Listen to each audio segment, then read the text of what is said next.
Elizabeth Rojas, Paulina Calixto, Jenny Rico, Arlette Perez, and Kimberly Rojas requested this hashtag, #recreated Laura Tagle.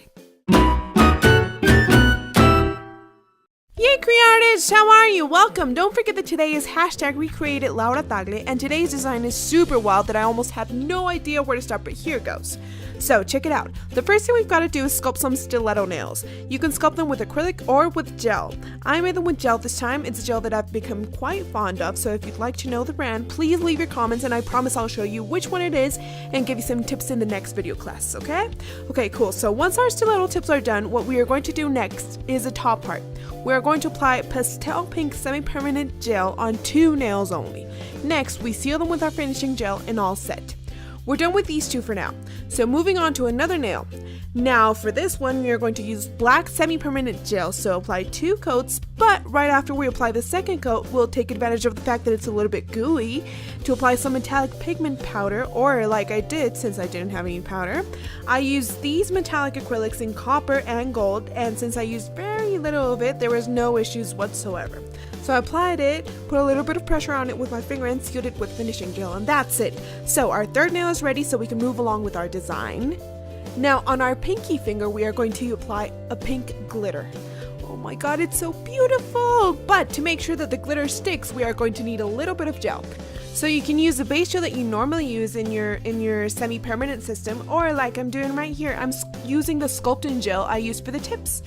So it's a bit thicker, but for this design it actually works quite ideally because it'll make the glitter stick better to the nail. Okay, so once you have an even coat on the nail, we are going to sprinkle this glitter onto it.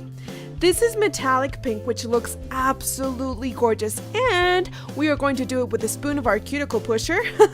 Yeah, I mean, you can also just dip your finger into the glitter, but it's really not too hygienic, so just sticks to the spoon. So we apply a little bit of pressure to the glitter so it really sticks. We cure it and all set. Our nails are nice and ready. Now here comes the Rubik's Cube of our design, which would be the eyeshadow palette. I used a hinge from a picture frame, but you can easily get one at any hardware store in your neighborhood. Okay, so we are going to use a very small hinge and cover it with black matte acrylic. We are going to grab a large side bead. My recommendation is that you make sure that the acrylic is nice and even. So before it dries out, we are going to stick these squared studs on, and you are going to place them upside down. It doesn't really matter what color they are because, you know, they'll be upside down. This is to create the effect of the eyeshadow pans. Okay, so make sure to place them on as quick as possible before the acrylic dries, because if not, you'll have to glue them on with resin and it's a lot more complicated. Now for the lid. We are going to use the same black matte acrylic, nice and even, and after this, do the same thing for the outer part of the palette. Okay, so make sure to avoid the part of the hinge that moves, or else you won't be able to sort of, you know, like open and close it. Okay, once the acrylic is dried, we are going to file it with a very soft nail file so that the acrylic doesn't come off, since we didn't really use that much. This is just to even it out and all done. Let's seal it with finishing gel so it looks nice and shiny and done.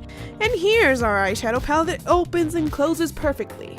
Now for the eyeshadow part, we are going to scrape a little bit of eyeshadow that you might have and mix that in with a little bit of gel. It can either be a base coat or finishing gel, and then we are going to pour that into the mini eyeshadow containers of our palette. We cure and it's done. Now in the mirror part, you can use a hologram paper, or I decided to use some aluminum foil and I'm using nail resin to glue it on.